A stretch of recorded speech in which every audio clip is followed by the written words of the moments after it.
August 16 big Boss season 10 ஆரம்பிக்குது. இது வந்து பார்த்திங்கன்னா, த காமன் மேன் அப்படின்னு சொல்லி ரசிகர்கள் எல்லாருமே தேர்ந்தெடுத்து அதுக்கப்புறம் தான் போட்டியாளர்களை உள்ளே கொண்டு வர மாதிரி விஜய் டிவி வந்து இந்த ப்ரோக்ராமை ஃபர்ஸ்ட் ஸ்டார்ட் பண்ணியிருக்காங்க.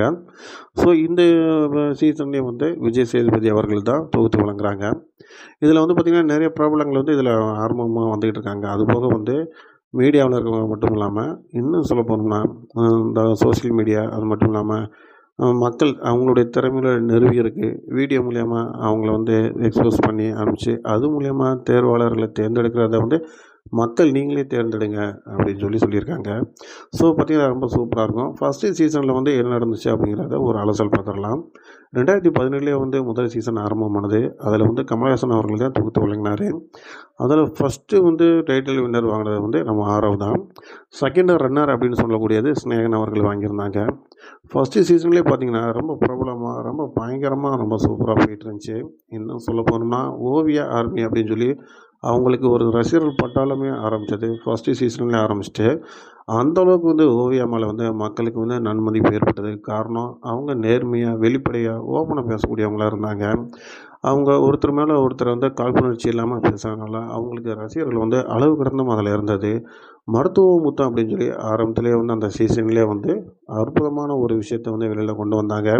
இன்னும் சொல்ல போனோம்னா பரபரப்பாக சொல்லப்பட்ட ஒரு குறும்படம் அப்படின்னும் சொல்லப்படுற அளவுக்கு அந்த இதில் நிறைய சுவாரஸ்யங்கள் இருந்துச்சு.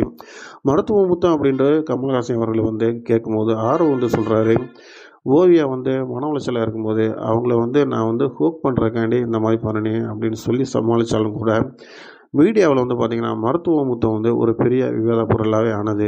இன்னும் சொல்ல போனோம்னா அந்த சீசனில் வந்து கணேஷ் வெங்கட்ரன் அப்படிங்கிறவருக்கு மருத்துவ முத்தம்னா என்னன்னு எனக்கு தெரியல அப்படின்ற அளவுக்கு ரொம்ப பச்சை பிள்ளையாக அவர் ஆன்சர் பண்ணியிருப்பார். ஸோ அவரோட கேரக்டர் எப்படின்னு பார்த்திங்கன்னா அந்த சீசனில் வந்து அவர் முழுக்க முழுக்க சாப்பாடு ஹெல்த்தில் மட்டும் ஃபுல்லாக வந்து கண்டென்ஸ் சொல்லியிருப்பார். பிக் பாஸ் வீட்டுக்குள்ளே யார் என்ன பண்ணுறாங்கன்றதை பற்றி அவர் எதுவுமே கண்டுக்கிற மாட்டார். அவர் உண்டு அவர் வேலை உண்டுன்னு இருப்பார். அருமையான ஒரு கேரக்டர் உள்ள கணேசன் வெங்கடேசன் அப்படின்றதுல வந்து எந்த ஒரு மாற்று கருத்தும் கிடையாது. ஸோ அவரும் வந்து 100 நாள் வரைக்கும் அதில் இருந்தார் அப்படிங்கிறது குறிப்பிடத்தக்கது. அதே நேரத்தில் அந்த சீசனில் வந்து பார்த்திங்கன்னா ஜூலி, அதே நேரத்தில் வந்து சக்தி, காயத்ரி, ரகுமான் இவங்கெல்லாம் வந்து அந்த சீசனில் ஒரு பரபரப்பாக பேசக்கூடிய ஒரு கேரக்டரில் இருந்தாங்க. ஜூலியை வந்து சொல்ல வேண்டியதே இல்லைங்க. 2017 வந்து அவங்க ஜல்லிக்கட்டு பிரச்சனையில் வந்து ரொம்ப மீடியா அளவில் பெரிய ஆள் ஆனதுனால அவங்கள ஃபஸ்ட்டு சீசனில் உள்ள தூக்கி கொண்டு வந்திருந்தாங்க.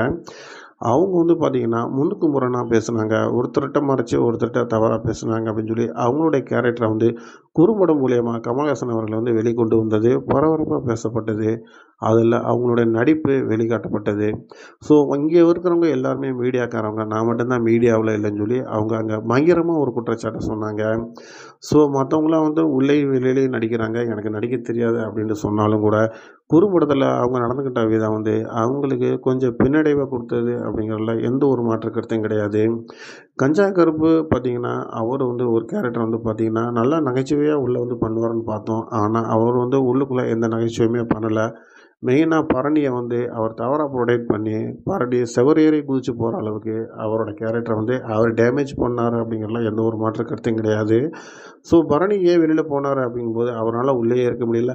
எந்த ஒரு பிரச்சனை ப்ராப்ளம் இருந்தாலும் கூட சமாளிச்சிடலாம். பெண்கள் விஷயத்தில் நான் ஒரு தவறான கண்டென்ட்டாக இருந்தீங்கன்னா கண்டிப்பாக நாளைக்கு எனக்கு குடும்பம் இருக்குது, எனக்கு வாழ்க்கை இருக்குது, என்னால் உள்ளே இருக்கவே முடியாதுன்னு சொல்லிட்டு அவர் எவ்வளோ சொல்லி வெளியேறிட்டார். பிக் பாஸும் கூப்பிட்டாங்க, பேசியெல்லாம் பார்த்துட்டாங்க. ஆனால் அவர் வந்து ஓரளவுக்கு செவரேறி வெளியில் குதித்து போகிற அளவுக்கு அவர் மனசு இருந்ததுனால அவரை யாரும் எதுவுமே சொல்ல முடியலை. ஸோ அவர் பரபரப்பாக பேசப்பட்ட நபர்கள் அவரும் ஒருத்தர். காயத்ரி ரகுமானை பொறுத்த வரைக்கும் நம்ம சொல்லவே வேண்டியதில்லை. அவங்க வந்து பார்த்திங்கன்னா முழுக்க முழுக்க கமலஹாசன் கூடயே சண்டை போட்டுட்டாங்க. அதுக்கான ரீசன் என்னென்னு பார்த்தீங்கன்னா, நீங்கள் உங்களுக்கு பிடிச்சமான கேரக்டர் உள்ளவங்கள மட்டும் நீங்கள் மக்கள்கிட்ட நல்ல விதமாக காட்டிடுறீங்க. நாங்கள் வந்து நடந்துக்கிற விஷயத்த வந்து நீங்கள் கட் பண்ணி வெட்டி அதை வந்து வேறு மாதிரி காட்டுறீங்க. ஸோ மக்கள் வந்து எங்கள் மேலே தப்பான அபிப்பிராயம் வைக்கிறாங்கன்னு சொல்லி கமலஹாசன் அவர்கள்ட்டே சண்டை போடும்போது ஒரு கட்டத்தில் காயத்ரி ரகுமானோட அம்மாவே வந்து அவங்கள சத்தம் போடுறாங்க, சார்கிட்ட வந்து நீ மன்னிப்பு கேளு, அவரை வந்து அவருக்கு இதுக்கு சம்மந்தம் இல்லை, உன்னுடைய கேரக்டரை உன்னுடைய இதை தான் நீ வெளிக்காட்டணும் முழுசு, அவர் இதில் எந்த ஒரு குற்றவாளியும் கிடையாது அப்படின்ட்டு அவங்களே வெளிப்படையாக பேசப்பட்டாங்க. சக்தி எடுத்துக்கிட்டிங்கன்னா சொல்லவே வேண்டியதில்லை. அவர் ஒரு தயாரிப்பாளரோட மகனாக மட்டும் இல்லை நடிகராகவும் இருந்தார். அவரும் காயத்ரி ரஹ்மான் கூட சேர்ந்து சில விஷயங்கள்ல ஒன்றா இருந்ததால் அவருக்கும் சில இடங்களில் ஒரு பின்னடைவு ஏற்பட்டாலும், அவர் கமல்ஹாசன் சார்ட்ட வந்து தெரிந்து தெரியாமல் இதை நான் எது பேசியிருந்தாலும் மன்னிச்சுக்கங்க சார்ன்னு சொல்லி வெளிப்படையா பேசக்கூடிய ஒரு நல்ல மனிதரா இருந்தார். அதில எந்த ஒரு மாற்று கருத்தும் கிடையாது. இதில வந்து பார்த்தீங்கன்னா, ஒயிட் கார்டுன்னு சொல்லி ஒரு 4 பேர் வந்திருந்தாங்க. அதில வந்து குறிப்பா சொல்லணும்னா பிந்து மாதவி, கல்யாண் கரிஸ் இவங்க 2 பேருமே பார்த்தீங்கன்னா, ரொம்ப ஒரு சிறப்பான ஒரு இத வந்து அவங்க வெளிப்படுத்தினாங்க. ஸோ சினேகன் விஷயத்தில வந்து பார்த்தீங்கன்னா, கிட்டத்தட்ட வந்து அவருக்கு அவரு ரன்னரா இருந்தாலும், அவரோட ஃபோக்கஸ் எப்படின்னு பார்த்தீங்கன்னா, இந்த பிக் பாஸ் கண்டென்ட்டோட வீட்டாளர்கள கூப்பிட்டு வந்து இவங்களுக்கே தெரியாம சர்ப்ரைஸா அவங்க முன்னாடி கொண்டு வந்து நிறுத்தணும் அப்படிங்கிறது தான் இந்த டீமோட ஒர்க்கே. பட் மத்தவங்களுக்கு எல்லாத்துக்குமே வந்து இவங்க பிக் பாஸ் வீட்டுக்கு போறாங்கன்னு தெரியும். இருந்தாலும் அவங்க சர்ப்ரைஸா வர்றத அவங்க ஏத்துக்கிட்டாங்க. ஆனா சினேகனோட அப்பா எப்படின்னு பார்த்தீங்கன்னா, 20 வருஷமா தன்னோட மகன தொலைச்சிட்டு, அவர் மகன காணோன்ற ஒரு த த தவு த தவிச்சுக்கிட்டு இருக்க நேரத்தில, இந்த டீம் தேடி கண்டுபிடிச்சு போய் அவர கொண்டு வந்து சேர்த்துருக்காங்க. அது வந்து ரொம்ப பரபரப்பா பேசப்பட்டது மட்டும் இல்லாம, தந்தை மகனோட பாசத்த அந்த இடத்துல ஒரு பயங்கரமான ஒரு உச்சத்தில கொண்டு போனத வந்து கண்டிப்பா யாருமே மறந்திருக்க முடியாது. அப்படி ஒரு சீசனாவே அது இருந்துச்சு. ஸோ 20 வருஷம் கழிச்சு தன்னுடைய தகப்பனார பார்க்கும்போது, சினேகனுக்கு சொல்ல வார்த்தை இல்ல. அழுகை மட்டும் தான் அந்த இடத்துல இருந்தது. தன்னுடைய தகப்பனார் வந்து நம்மள 20 வருஷம் கழிச்சு பார்க்கும்போது, நம்ம ஒரு நல்ல பொசிஷன்ல இருந்தாலும், அவங்களையே நம்ம போய் பார்க்கல அப்படின்ற கேள்வி அவர் மனதுக்குள்ள இருந்துகிட்டே இருந்தது உண்ம. அதுக்கு பிக் பாஸ் வீட்டுக்கு அவர் நன்றி சொன்னாரு. அதே நேரத்தில வந்து பார்த்தீங்கன்னா, ஓவியா ஒரு கட்டத்துக்கு மீறி அங்க அவங்கனால இருக்க முடியல. அவங்களுக்கு வந்து வீட்டு பிரச்சனை மட்டும் மட்டும் இல்லாம, ஆரவ் கூட வந்து அவங்க லவ் கன்டென்ட் ஒரு மாதிரியா புரொடெக்ட் ஆனோனே, வழி இல்லாம நீச்சல் குளத்தில குதிச்சு, தன்னுடைய வந்து தன்னுடைய இத வந்து அவங்க முடிச்சுக்கிட்டாங்க. ஸோ, அதனால அவங்க வந்து அந்த விளையாட்ட விட்டு வெளியேற்றப்பட்டாங்க.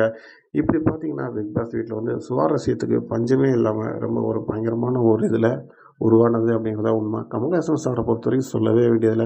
அவர் வெளிப்படையா தன்னுடைய மக்களுக்கு வெளிப்படையா சொல்லிட்டாரு. கேரக்டர் வந்து அவங்கவங்க கேரக்டர் தான் அவங்கவங்க பிரபலிப்பு பண்றாங்க. பட் ஆனா வந்து நாங்க கேம மட்டும் தான் நாங்க சொல்றோம். இந்த கேம நீங்க விளையாடுங்கன்ட்டு. விளையாடும்போது அவங்களுடைய எண்ணங்கள், சிந்தனைகள் மாறுபடும்போது, அது கண்டிப்பா பிக் பாஸ் வந்து அதுக்கு வந்து பொறுப்பேத்துக்கிறாரு. முழுக்க முழுக்க இந்த ஷோ வந்து பார்த்தீங்கன்னா, இது வந்து நேச்சுரலான ஒரு ஷோ தான். பட் ஆனா வந்து நீங்க அதில வந்து எப்படி புரொடக்ட் ஆகுறீங்கன்னு வந்து உங்கள பொறுத்து தான் இருக்கு அப்படிங்கிறத தெளிவா சொன்னது மட்டும் இல்லாம, வாரம் வாரம் அவர் பேசும்போது நிறைய விஷயங்கள் வந்து மக்களுக்கு எடுத்து உரைத்தாருன்றதுல வந்து ரொம்ப குறிப்பிடத்தக்கது. கமல்ஹாசன் சார் வந்து இவ்வளோ தூரம் இவ்வளோ விஷயங்கள பகிர்ந்துக்கிட்டது வந்து கண்டிப்பா சோசியல் மீடியாவில வந்து ஒரு பரபரப்பா பேசப்பட்டது உண்மதான். அதே நேரத்தில வந்து பிக் பாஸ் சீசன வந்து பார்த்துட்டு சிலர் எதிர்ப்பும் காமிச்சாங்க. சிலர் ஆதரவும் காமிச்சாங்க. ஆனா பிக் பாஸ பொறுத்தவரைக்கும் அவங்க வந்து சொல்றாங்க, இது கண்டிப்பா வந்து இது வந்து தவறு நிகழ்ச்சி கிடையாது. இது வந்து கண்டிப்பா வந்து ஒரு என்டர்டெயின்மெண்ட்டும் இல்ல. மக்கள் வந்து தன்னை சரி செய்து கொள்ளக்கூடிய ஒரு சுபாவம் இது இருக்கு. அதனால இதில வந்து எதிர்ப்பு காட்டுறதுக்கு ஒண்ணுமில்லன்றத வந்து அவங்க ஆணித்தரமா இதில வந்து பதிவு பண்ணாங்க. ஸோ பிக் பாஸ வந்து பார்த்தீங்கன்னா, இப்ப 10 சீசன் ஆரம்பிச்சிருக்கு. இதில வந்து விஜய் சேதுபதி சார் தான் இதிலேயும் வந்து தொகுத்து வழங்குறாரு. இது எப்படி புதுமையா இருக்கு அப்படின்றத அவர் நெறையா சொல்லியிருக்காரு. அந்த புதுமை என்னங்கிறத நம்ம கண்டிப்பா பார்க்கலாம். தொடர்ந்து நம்ம சேனல பாருங்க. லைக் பண்ணுங்க, ஷேர் பண்ணுங்க, சப்ஸ்கிரைப் பண்ணுங்க.